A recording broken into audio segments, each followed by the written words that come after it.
여러분 안녕하세요. 비록 영상이지만 이렇게 다시 만나볼 수 있어서 너무 기쁘고 마음이 설렙니다. 여러분도 잘 지내셨지요? 오늘은 2024년 마지막 주일 예배입니다. 이 예배의 설교를 준비하면서 어떤 마음으로 하나님께 나아가야 하나 생각해 보았습니다. 한 해를 돌아보니 먼저 감사라는 단어가 생각이 납니다. 저에게 올해 특별한 감사는 탄자니아 음베아에서 첫 번째 동아프리카 WCS에 함께 할 수 있었던 것입니다. 여러분과 함께 하나님의 은혜를 체험하고 성령님의 역사를 경험하는 것이 얼마나 감사했는지 그때를 생각하면 지금도 제 마음은 놀람과 기쁨뿐입니다. WCS를 경험하신 여러분은 어떠신지요? 구약의 제사는 감사, 헌신, 속죄, 보상의 의미가 있습니다. 그래서 오늘 우리가 드리는 예배도 이 감사를 빼놓을 수는 없습니다. 여러분은 오늘 어떤 감사로 하나님께 예배 드리고 있으십니까? 시편 100편 4절에서는 감사함으로 그 문에 들어가며 찬송함으로 그 궁전에 들어가서 그에게 감사하며 그 이름을 송축할지어다. 이렇게 감사로 예배하라고 말씀하고 계십니다. 예배 자리에 나올 때마다 감사의 제목을 가지고 감사의 찬송을 드리면서 나오면 좋을 것 같습니다. 설교를 준비하면서 하나님은 어떤 마음을 가장 기뻐하시고 원하실까 계속 묵상을 하게 되었습니다. 감사뿐만이 아니라 어떤 것을 하나님은 원하실까? 그때 주시는 마음이 소망이라는 단어였습니다. 우리가 하나님 앞에 나아갈 때 그리고 하나님을 만날 때 우리 안에 하나님께 대한 기대를 가지고 하나님을 바라보면서 눈을 반짝거리고 가슴을 두근거리면서 이렇게 하나님을 바라본다면 그리고 하나님을 소망한다면 갈망한다면 하나님은 정말 기뻐하시겠구나 라는 생각이 들었습니다. 왜냐하면 좋으신 하나님께서는 사랑하는 자녀인 우리에게 항상 가장 좋은 것으로 베스트로 준비하셨다가 주시고 주려고 하기를 기뻐하시는 분이기 때문입니다. 여러분, 하나님은 우리에게 무엇을 받으려고 또 우리를 일을 시키려고 우리를 부르신 것이 아닙니다. 그런데 우리가 이 예배의 시간뿐만 아니라 우리가 하루 종일 살아가는 삶에서의 예배 시간에 하나님을 소망하고 기대함이 없이 그냥 나간다면 하나님은 어떠실까요?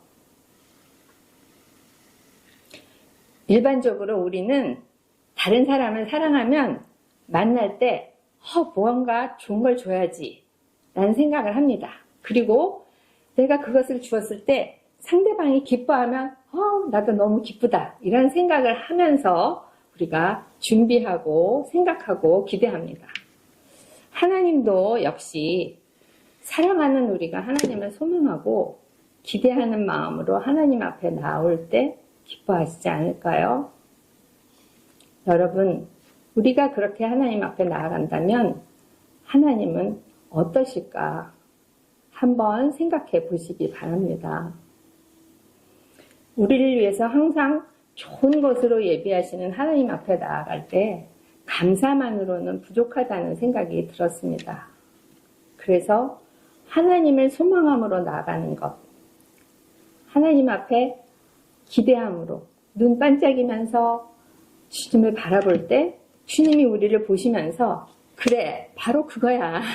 내가 너를 위해서 너에게 하나의 문제만 해결해 주려고 하는 것이 아니라 너의 일생 전체를 위해서 내가 준비하고 인도하려고 해. 너희를 향한 내 마음을 알아주니 너무 기쁘구나 하고 주님은 그렇게 하실 것 같습니다.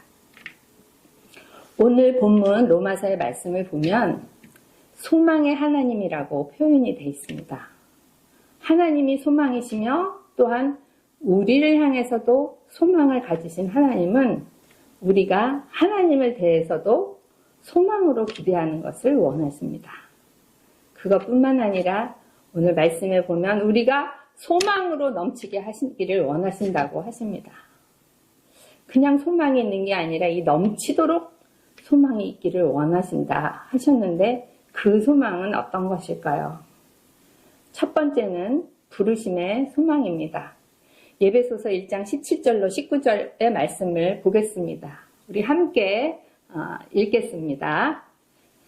우리 주 예수 그리스도의 하나님, 영광의 아버지께서 지혜와 계시의 영을 너희에게 주사 하나님을 알게 하시고 너희 마음의 눈을 밝히사 그의 부르심의 소망이 무엇이며 성도 안에서 그 기업의 영광의 풍성함이 무엇이며 그의 힘의 경력으로 역사하심을 따라 믿는 우리에게 베푸신 능력의 지극히 크심이 어떠한 것을 너희로 알게 하시기를 구하노라.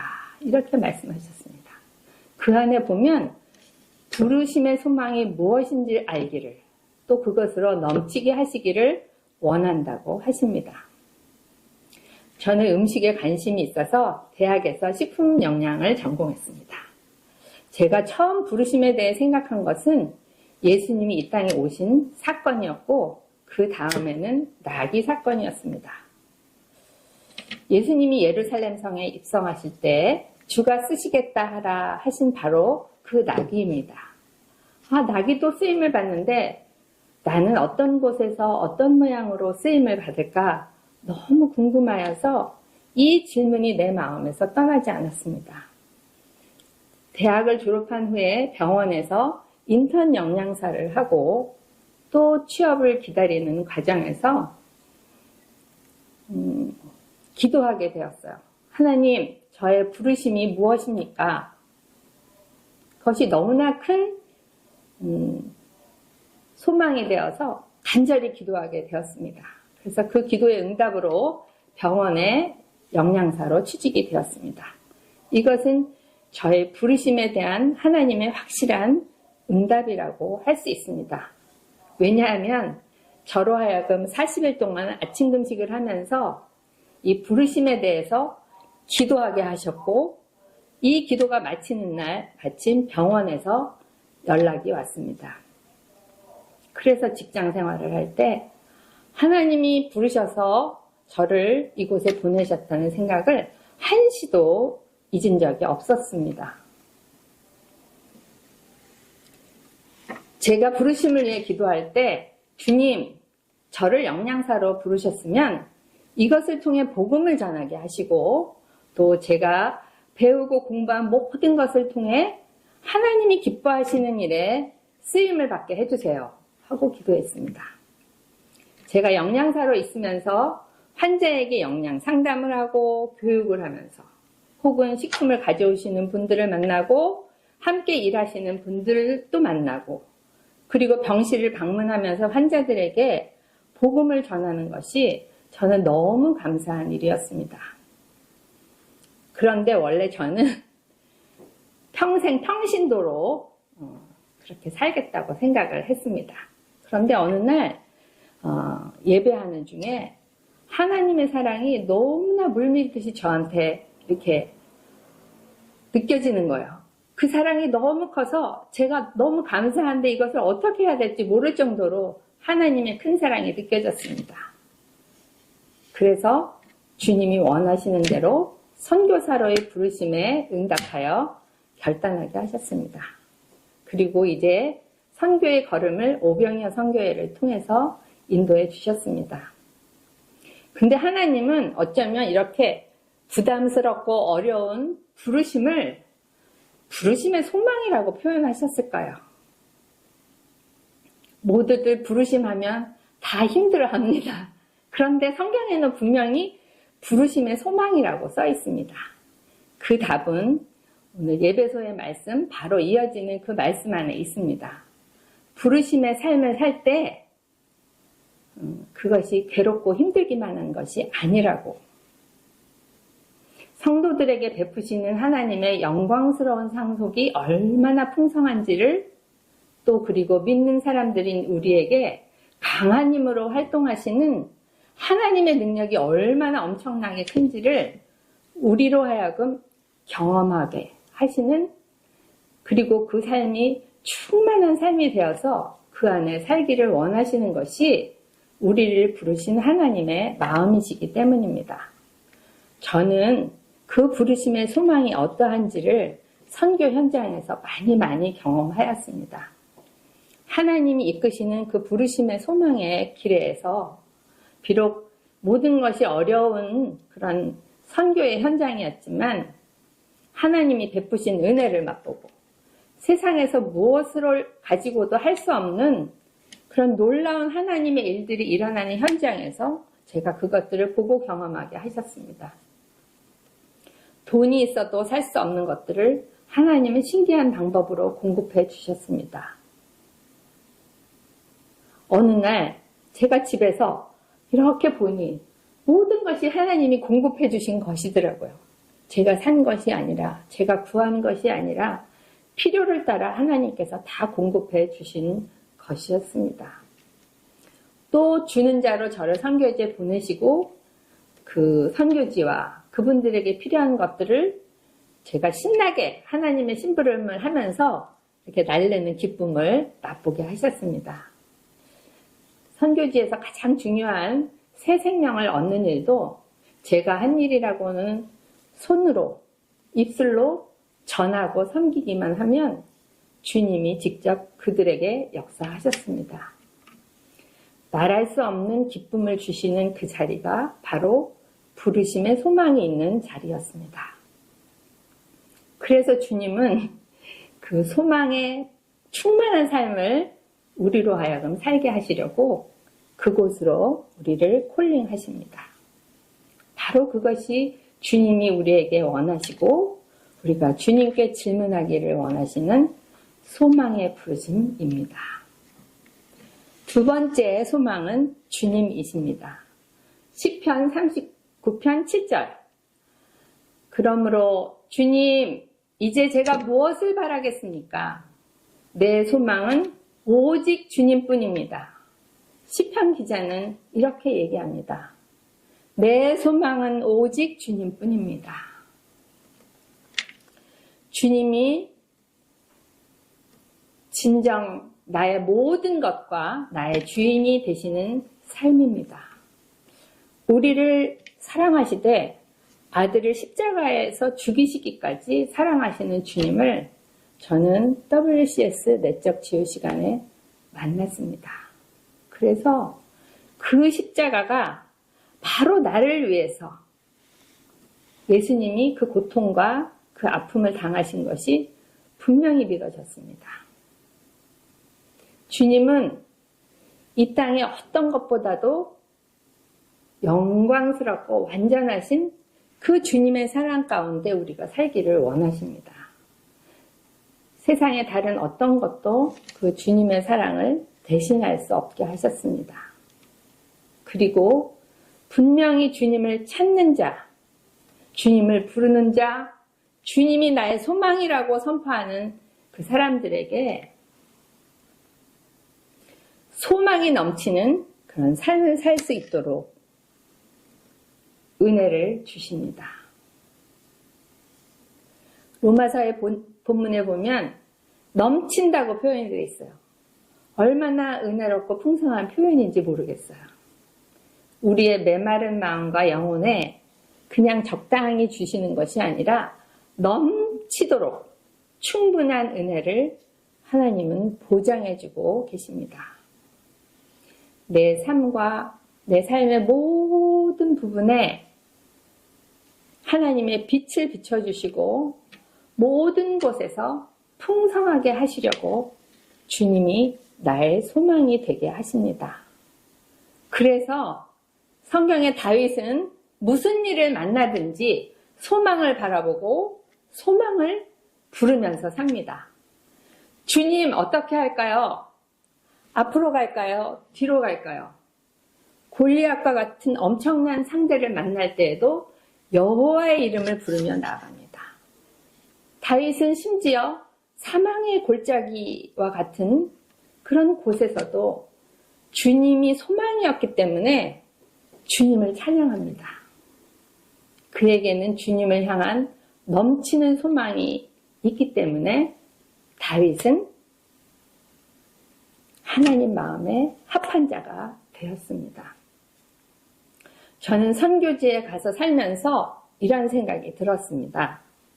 아니, 내가 무엇을 했다고 이런 복된 삶을 살게 하시나.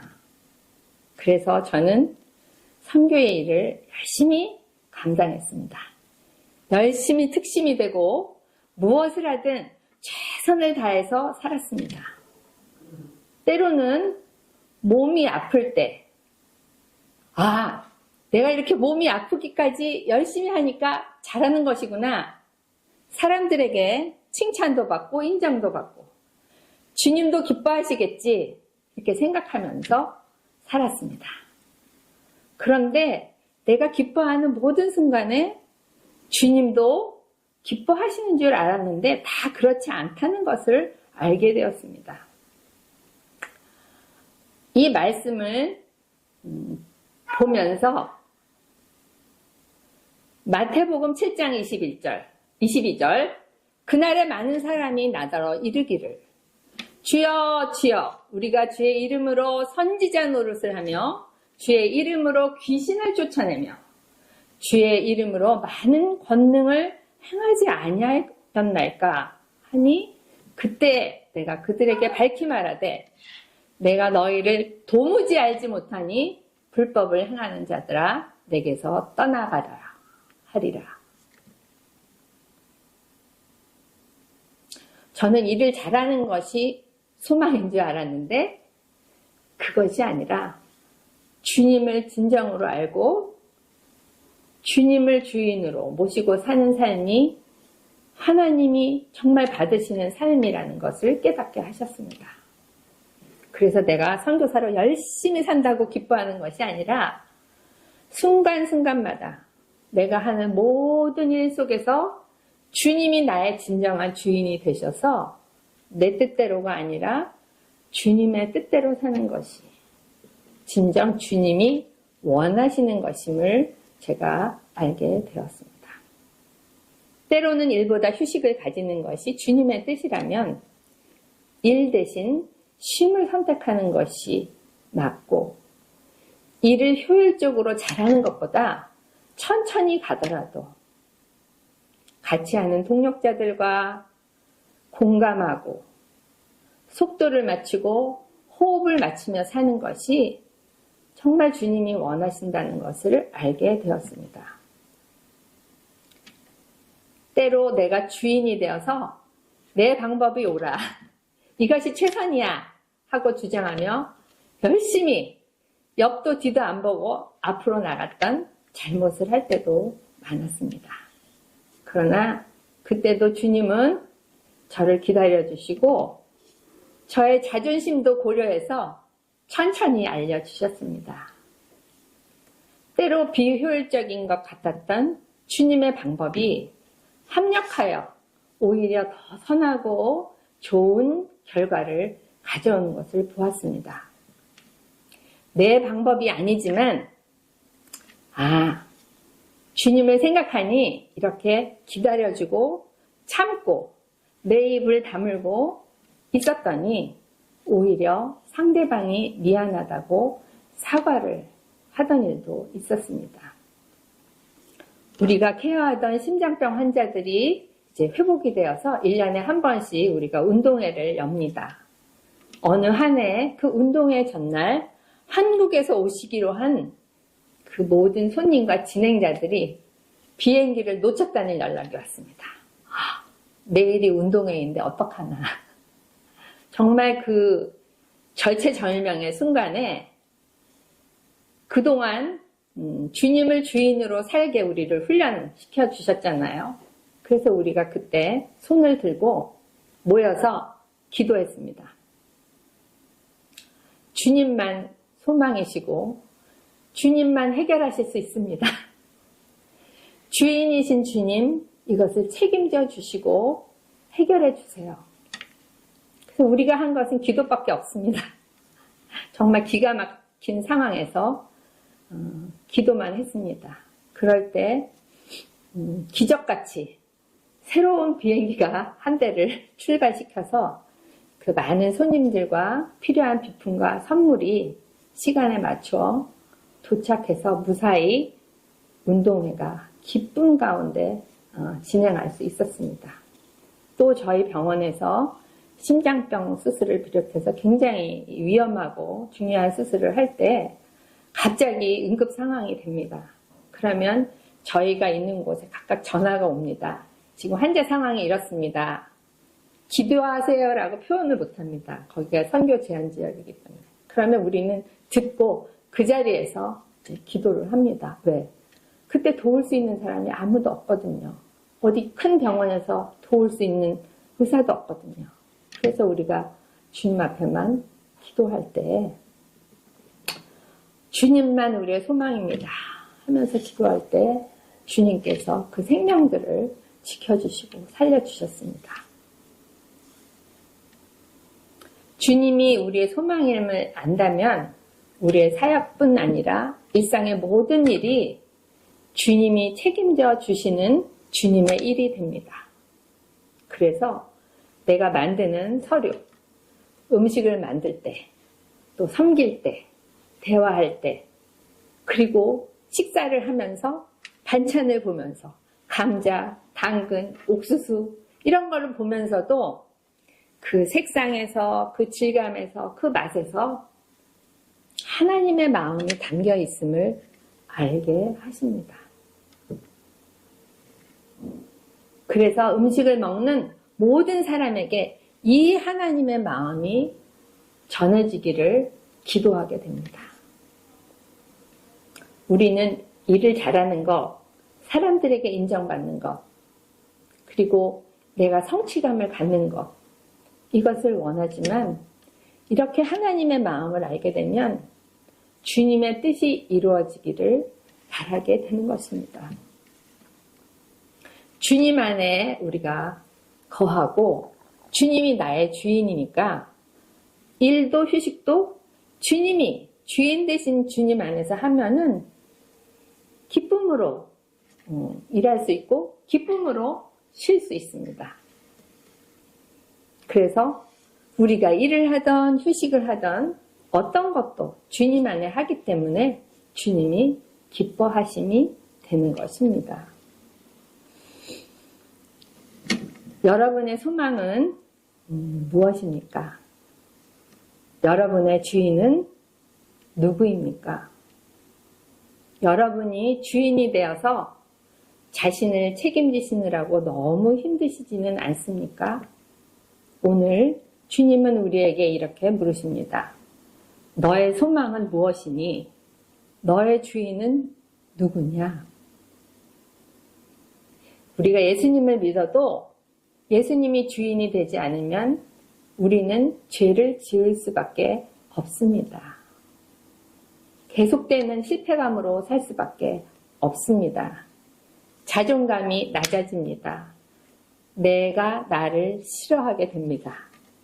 그러나 예수님을 붙드는 것이, 예수님을 주님, 나의 주인님 하고 붙드는 것이 우리의 일상이 된다면 어려운 일을 만나더라도 내가 무엇을 선택할지, 어떻게 책임져야 될지 고민하기보다 주인이신 주님의 선택을 따르게 됩니다.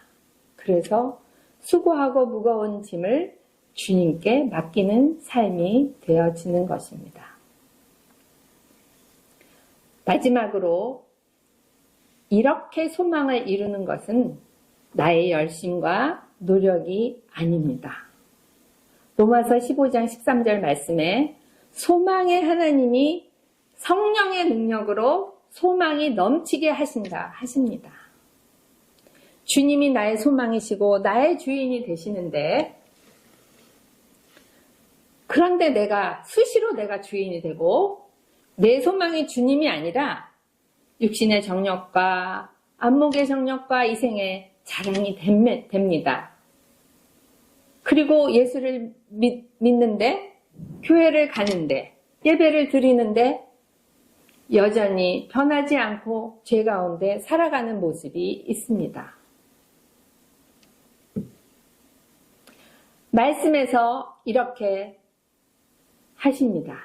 나의 소망을 이루게 하시는 분은 내가 아니라 성령의 능력이라고 말씀하십니다. 하나님의 능력이 나한테 연결될 때, 그때 성령의 역사가 일어나는 것입니다. 성령이 충만하면 내가 저절로 주님의 자리에서 내려오게 됩니다. 내 주제가 파악이 됩니다. 수많은 크리스찬들이 내 힘과 결단으로 잘해보려고 하지만 얼마나 많이 넘어지고 또 낙심하는지 모릅니다. 저도 그랬습니다. 그러면 성령 충만은, 성령의 능력은 어떻게 가능할까요? 누가복음 11장 13절, 너희가 악할지라도 좋은 것을 자식에게 줄 줄 알거든 하물며 하늘 아버지께서 구하는 자에게 성령을 주시지 않겠느냐 하시니라. 이 능력은, 이 충만은 간절히 구하는 자에게 주신다고 하십니다. 이번 여름 은베아에서 WCS를 할 때도 저는 너무나 성령의 능력이 필요했습니다. 제가 할 수 있는 것은 지식의 전달밖에 할 수 없지만 그것을 역사하시는 분은 성령님이시기에 제가 성령님을 구했습니다. 그리고 성령께서 마음껏 역사하시라고 성령님께 말씀을 드렸습니다.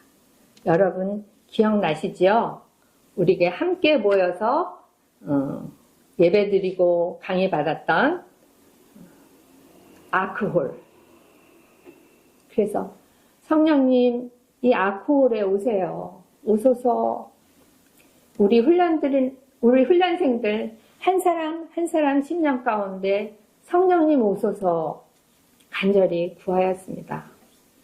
제가 있었던 숙소에서 강의실을 오고 갈 때마다 걸으면서 얼마나 속으로 혹은 소리내어서 구했는지 모릅니다.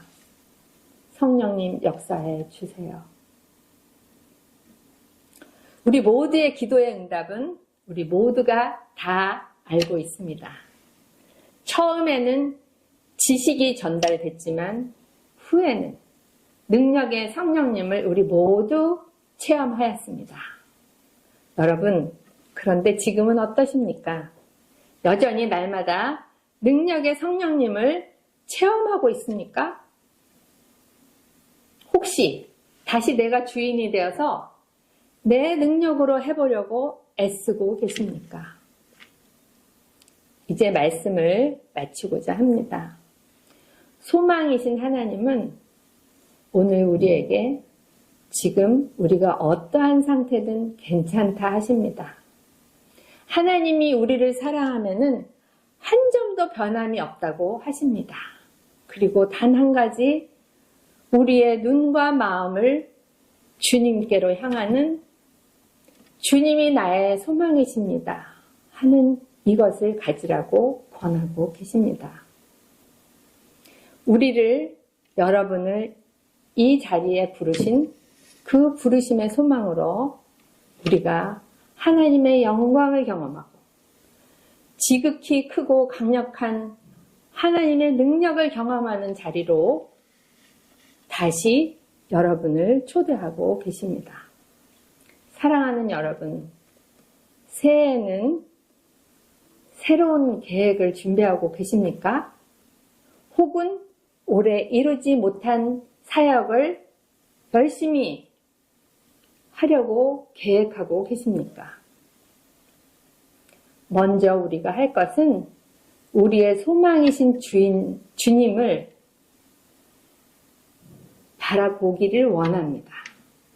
그래서 내 인생과 내 가족과 내 사역의 주인이 내가 아니라 주님이심을 날마다 선포하십시오. 선포는 굉장한 능력을 가집니다. 그리고 구하는 자에게 가장 좋은 것, 성령을 주시는 주님께 구하십시오. 내 안에 계신 성령님께 계속 노크하시기 바랍니다. 우리가 주님을 믿을 때 이미 성령님은 우리 안에 들어와 계십니다. 그리고 결코 내가 너희를 떠나지 아니하리라 하고 성경 말씀에 약속하셨습니다. 그래서 우리는 수시로 이렇게 확인하면 됩니다. 성령님, 지금 내 안에 계시죠? 성령님, 지금 내 말을 듣고 계시죠? 성령님, 지금 이 상황을 보고 계시죠? 이렇게 확인해 보시기 바랍니다. 그리고 내 안에 계신 성령님께 인격적으로 이렇게 말씀하십시오. 성령님, 지금 내 삶에, 내 사역에 성령님 움직여 주세요. 마음껏 역사해 주세요. 그리고 나의 소망이신 주님으로 내 삶이 넘치도록 해 주세요. 이렇게 구하시기를 바랍니다. 아멘. 감사합니다, 여러분. 사랑하고 축복합니다.